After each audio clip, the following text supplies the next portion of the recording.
The summit will also discuss Gaza developments and ways to restore regional security and stability to avert its repercussions on international peace. Moreover, President Sisi held bilateral meetings with European leaders to enhance relations. The EU further announced a multi-billion-dollar package to support Egyptian economy. The EU financing, reportedly worth $8 billion, is part of a larger package of $20 billion that Egypt is expected to receive from its international allies soon.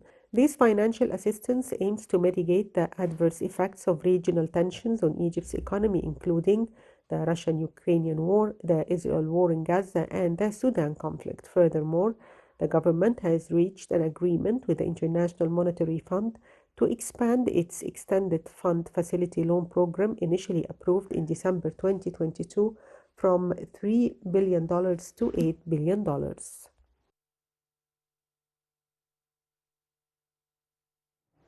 And to shed more light on the importance of the Egyptian EU summit and its outcomes, we are joined over the phone by Mr. Abdel. He is a journalist and political analyst. Good afternoon, sir. Well, good afternoon to you. Hello to you and the dear viewers.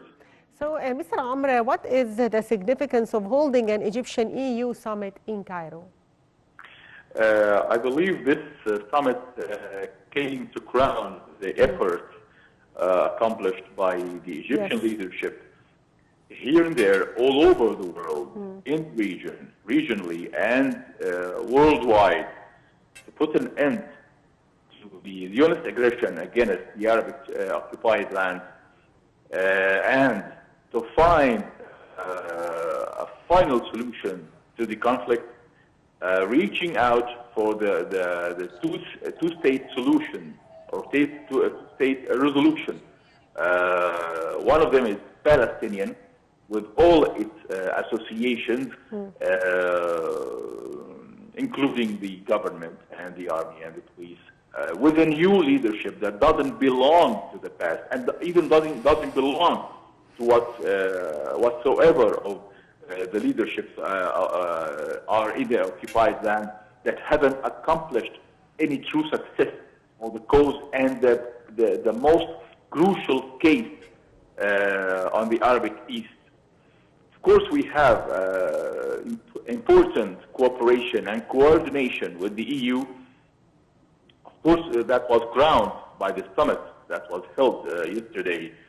And we have witnessed the important and significant statements given by Mr. President Abdel Sisi that represent the Egyptian solid situation towards the Palestinian case and towards cooperation with Europe and any other part to help finding a final solution and reaching out for prosperity and peace and restoring peace in the region.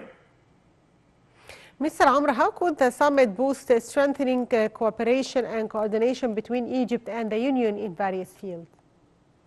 We have too many fields to check upon. We have started already that strategy, that balanced strategy that Egypt has built since 10 years now, which based upon balance between relations between the East and the West, our relation with the EU and the US, balanced with our relations with China and Russia and Northern Korea and each and every country in the whole world, based upon our own best interests, economically, militarily, politically, and at all levels. Our relations with the EU reaches out a new phase and a new page, and we are writing a new page right now in our relations with the EU. That doesn't mean we are letting alone our own or abandoning our rights that we are defending in the occupied land. We are protecting the first national Arabic case for our national security, as Egypt is the guardian and the shield for this nation. And we are representing that nation, whether with Europe, whether with Russia, whether with any other counterpart.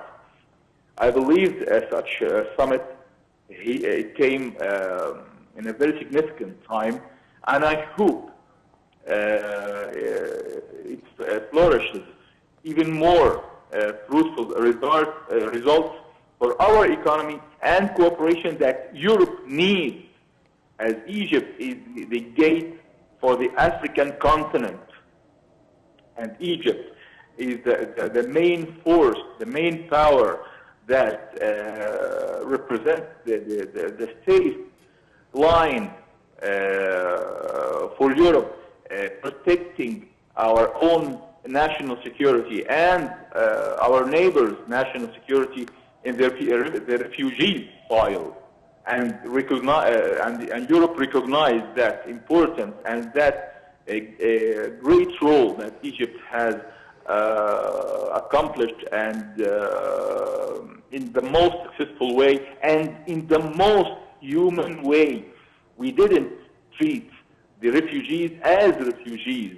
Most of them are being treated in our homeland as neighbors and brothers and even citizens.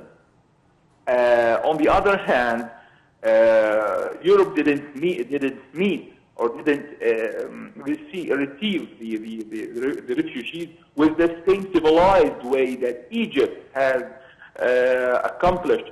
They have dealt with them as second-hand citizens, or second base, or second level citizens, or subjects, as they call them. We are the leading civilization, and we are the leading country in the region, and they know and recognize the Egyptian role and the Egyptian power. Yes, Mr. Amr. Also, the summit tackles counter-terrorism, economy, energy, industry, technology, education, and immigration issues. How do you see cooperation between the EU and Egypt in these domains? We have all witnessed how the Egyptian-European cooperation has flourished in the past 10 years throughout the mega projects that have opened with the new investments and the new strategy for investments, and making it easier for investments all over the world, from Far East to Europe to Far West. Whatsoever, we have received the investors with more easy terms for investing, and we are preserving our own national security measures in receiving those investments. We have welcomed all fields of investment, whether economically, whether industrially, even with other gates we have never opened before. I believe it's a new phase and a new gate to be opened in our relations with Europe, and I hope Europe take the chance for this gate and respect the Egyptian measures at all levels. Also, the EU announced a multi-billion-dollar package to support the Egyptian economy. How can Egypt cooperate with the EU to achieve its economic reform program?